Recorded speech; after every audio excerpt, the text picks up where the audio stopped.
Hello friends, welcome to news Tamil online. 1400 ஆண்டுகளுக்கு முன்னாடி இஸ்லாம் பிறக்க காரணமான முகமது நபியின் யாத்திரையை பத்தி தான் இந்த வீடியோல பார்க்க போறோம். அதுக்கு முன்னாடி நீங்க நம்ம சேனலை சப்ஸ்கிரைப் பண்ணல அப்படின்னா சப்ஸ்கிரைப் பண்ணிக்கோங்க. அப்படியே பக்கத்தில் இருக்கக்கூடிய பெல் ஐகானையும் கிளிக் பண்ணிக்கோங்க. வாங்க வீடியோக்குள்ளாடி போகலாம்.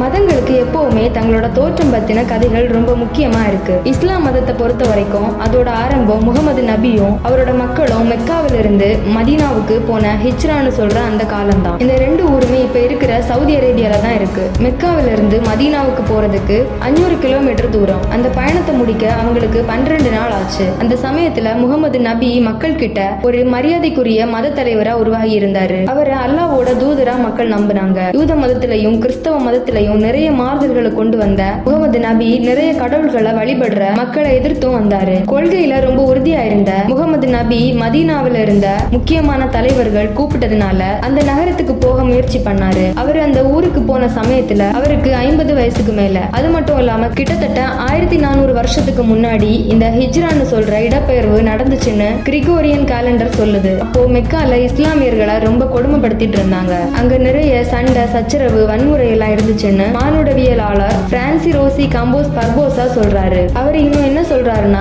மதீனால இருந்த சில பேர் இஸ்லாம் மதத்துக்கு மாறிட்டாங்க. அவங்க முகமது நபி கிட்ட போய் அவங்க பிரச்சனையை தீர்த்து வைக்க சொன்னாங்க. குறிப்பா அங்க ஏற்கனவே யூதர்களுக்கும் சிலை வணங்குறவங்களுக்கும் நிறைய பிரச்சனைகள் நடந்துட்டு இருந்துச்சுன்னு சொன்னவர் அங்க வேற வேற மதத்தை சேர்ந்தவங்க கிட்டயே இருந்த பிரச்சனைகள் எல்லாம் தீர்ந்து சமாதானம் வந்ததுக்கு முகமது நபியோட வருகை ஒரு முக்கியமான காரணம்னு குறிப்பிட்டிருந்தாரு. பிரான்ஸ் ரோசி காம்போஸ் பர்போசா பாலோங்கிற யூனிவர்சிட்டியில பேராசிரியரா வேலை பார்த்துட்டு இருக்காரு. தி ஹஜாதி பில்கிரிமேஜ் எக்ஸ்பீரியன்ஸ்னு ஒரு புத்தகத்தையும் அவரு எழுதியிருக்காரு. வரலாற்று ஆய்வாளர்கள் சொல்றாங்க, ஹிஜ்ரான்னா இஸ்லாமியர்கள் மெதீனாவுக்கும் எத்தியோப்பியாவுக்கும் எரித்ரியாவுக்கும் நடுவுல இருக்கிற அபிசீனியான்னு ஒரு இடத்துக்கு போன பயணமாம். மதங்களை பத்தி படிக்கிற அட்டில்லா குஸ்ட்னு ஒருத்தர் இப்படி சொல்றாரு. அவரு தி கான்ஸ்டிடியூஷன் ஆஃப் மெதீனான்னு ஒரு புத்தகம் எழுதியிருக்காரு. அது மட்டும் இல்லாம சா பாலோவோட இருக்கிற பாண்டிஃபிஷியல் கத்தோலிக்க பல்கலைக்கழகத்துல பேராசிரியராகவும் இருக்காரு. அதே நேரத்துல ஹிஜ்ரா இந்த சமயத்துல தான் நடந்துச்சுன்னு எல்லாரும் ஒன்னா சேர்ந்து ஒத்துக்கல. அதுக்கு நிறைய காரணங்கள் சொல்றாங்க. முதலாவது காரணம் என்னன்னா, அப்பெல்லாம் காலத்தை என்ற முறை இப்போ இருக்கிற மாதிரி இல்லவே இல்லையா, ரொம்பவே வேற மாதிரி இருந்துச்சாம். இன்னும் தெளிவா சொல்லணும்னா, ஹிஜ்ராவில இருந்து ஆரம்பிக்கிற நாள்காட்டியை யூஸ் பண்ற இஸ்லாமியர்கள் நிலாவோட கேலண்டரை தான் பின்பற்றாங்க.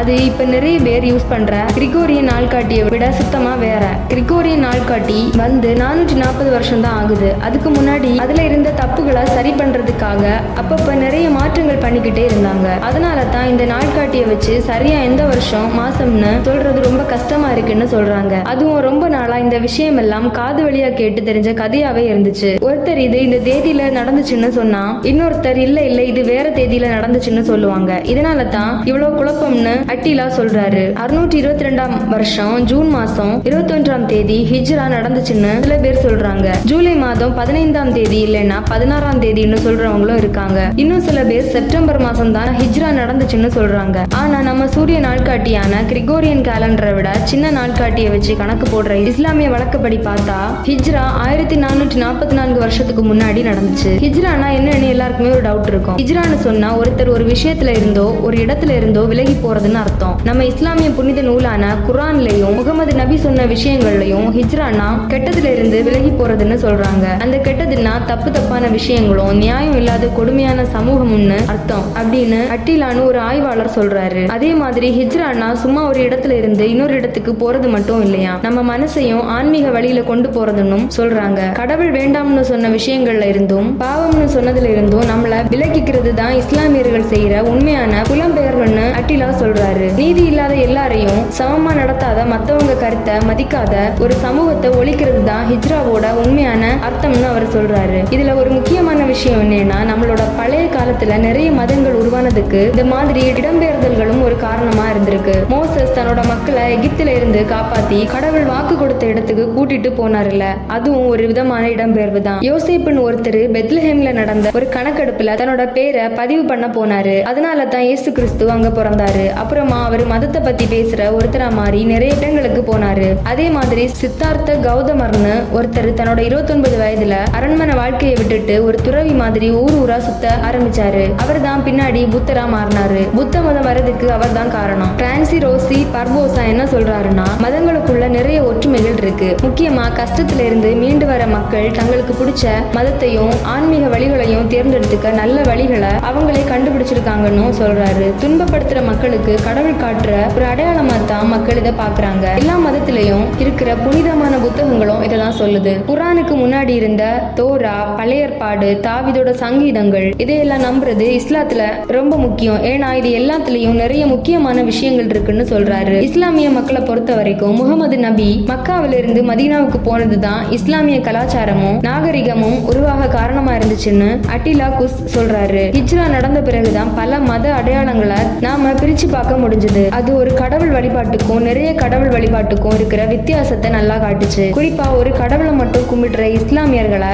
யூதர்கள் கிட்ட இருந்தோம் கிறிஸ்தவர்கள் கிட்ட இருந்தோம் தனியா அடையாளம் காட்டுச்சுன்னு அட்டிலா குஸ் சொல்றாரு. அவர் இன்னும் என்ன சொல்றாருன்னா, இஸ்லாமியர்களோட முக்கியமான புஸ்தகமான குர்ஆன்ல தான் சமூகத்தை பத்தின போதனைகள் ஆரம்பிக்குது. அது முழுக்க முழுக்க சமூகத்துல எல்லாரும் எப்படி நடக்கணுங்கிறதையும் சொல்லுது. ஒருத்தர் சமுதாயத்திலையும் குடும்பத்திலையும் மத்தவங்க கிட்ட எப்படி பழகணும்னு அதுல சொல்லியிருக்காங்க. வியாபாரம் பண்றவங்க, வணிகம் செய்யறவங்க, விவசாயம் பண்றவங்க எல்லாம் எப்படி நடந்துக்கணும், ஒரு அரசாங்கம் எப்படி வேலை செய்யணும்னு கூட அதுல விதிகள் இருக்குன்னு அவர் சொல்றாரு. மதீனா நகரத்தை பத்தி அறிஞர்கள் நிறைய விஷயங்கள் சொல்றாங்க. அதுல முக்கியமான விஷயம் என்னன்னா, மதீனா ஒரு முன்மாதிரியான நகரமா உருவாச்சுன்னு சொல்றாங்க. குஸ்னு ஒரு அறிஞர் என்ன சொல்றாருன்னா, மதீனா அந்த சமயத்துல ரொம்பவும் நல்லொழுக்கம் நிறைந்த ஒரு நகரமா இருந்துச்சு. அங்க அநீதின்னு எதுவுமே நடக்காத ஒரு இடமா அது விளங்குச்சு. அதே மாதிரி பார்போசா என்ன சொல்றாருன்னா, மெதீனால மக்கள் குடியேறின காலகட்டத்துல தான் குர்ஆன் எழுதப்பட்டு வந்துச்சு. மதீனால வெளிப்பட்ட குர்ஆன் அத்தியாயங்கள் மெக்கால வெளிப்பட்ட அத்தியாயங்கள்ல இருந்தோ கொஞ்சம் வித்தியாசமானவேன்னு சொல்றாரு. அது மட்டும் இல்லாம பார்போசா இன்னும் அழுத்தமா ஒரு விஷயத்த சொல்றாரு. முகமது நபி முதல்ல மதீனால தான் இஸ்லாமியர்கள் பின்பற்ற வேண்டிய சட்டத்திட்டங்களை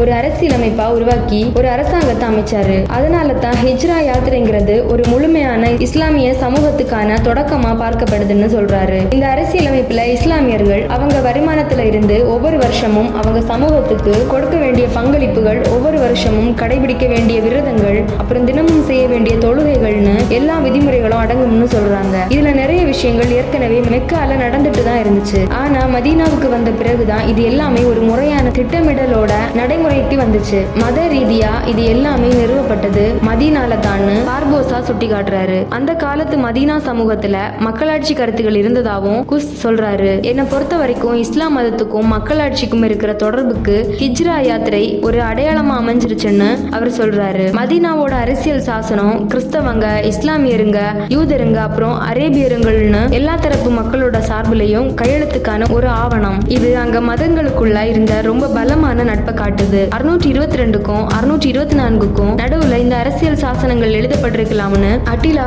அவரோட ஆய்வுகள்ல சொல்றாரு. நிறைய நூற்றாண்டுகளுக்கு அப்புறமா மக்கள் அவங்க கருத்துக்களை வெளிப்படையா சொல்றதுக்கு மதீனாவோட அரசியல் சாசனம் ஒரு ஆரம்ப புள்ளியா இருந்துச்சு. அதே மாதிரி அப்போதான் பல பிரிவுகளை சேர்ந்த அரபு மக்கள் ஒண்ணு சேர்ந்து அரபு சமூகமா மாறினாங்கன்னு அவர் சொல்றாரு. இந்த விதமா பார்க்கும்போது மத்தவங்க சுதந்திரத்துக்கு எந்த விதமான தொந்தரவும் இல்லாம ஹிஜ்ரா யாத்திரை மூலமா அவங்க சுதந்திரத்தை தேடி வந்த மக்கள் ஒரு நல்ல அரசாங்கமும் மக்களாட்சியும் உருவாக காரணமா இருந்தாங்கன்னு நம்மளால உறுதியா சொல்ல முடியும். அதாவது ஏற்கனவே இருந்த மக்களோட சுதந்திரத்தையும் உறுதி பண்ணிட்டு அவங்க தங்களோட சுதந்திரத்தையும் நிலைநாட்டிக்கிட்டாங்க. முகமது நபிக்கு பிறகு வந்த இரண்டாவது கலீஃபா இஸ்லாமிய நாட்காட்டியில சில முக்கியமான விஷயங்களை குறித்து வச்சதுதான் ஹிஜ்ரா யாத்திரை தான் இஸ்லாமியர்களுடைய தொடக்க புள்ளி என்பதை உறுதியா சொல்ல உதவியது. 586 இருந்து 644 வரைக்கும் வாழ்ந்த உமர் இப் அல்கடாஃப்ங்கிறவர் தான் இஸ்லாமியர்களை 634 இருந்து 644 வரைக்கும் வழிநடத்தி வந்தாரு. அதே மாதிரி ஸ்தாபக தீர்க்கதரிசி முகமது நபி இறந்ததுக்கு பிறகு அடுத்த 7 வருஷத்துக்கு இவர் தான் அந்த நாள்காட்டியையும் ஆரம்பிச்சாரு. மத ஆய்வாளர் புஸ் என்ன சொல்றாருன்னா, பழைய காலத்து அரபு சமூகத்துல ஒழுங்கான நாள்காட்டினே எதுவும் கிடையாது. அவங்க எப்பவுமே ஏதாவது ஒரு முக்கியமான சம்பவம் பல வருஷம் முன்னாடி நடந்துச்சுன்னு தான் எல்லா விஷயத்தையும் சொல்லிட்டு இருந்தாங்க. இந்த குழப்பத்தை எல்லாம் சரி பண்ணதான் கலீஃபா உமர் ஹிஜ்ராவுக்கு அப்புறமா ஒரு முறையான நாள்காட்டி போடுற ஐடியாவை கொண்டு வந்தாருன்னு சொல்றாரு. இந்த வீடியோ உங்களுக்கு பிடிச்சிருந்தா லைக் பண்ணுங்க, ஷேர் பண்ணுங்க. அப்படியே நம்ம நியூஸ் தமிழ் ஆன்லைன் சேனலையும் சப்ஸ்கிரைப் பண்ணிக்கோங்க. தேங்க்ஸ் ஃபார் வாட்சிங்.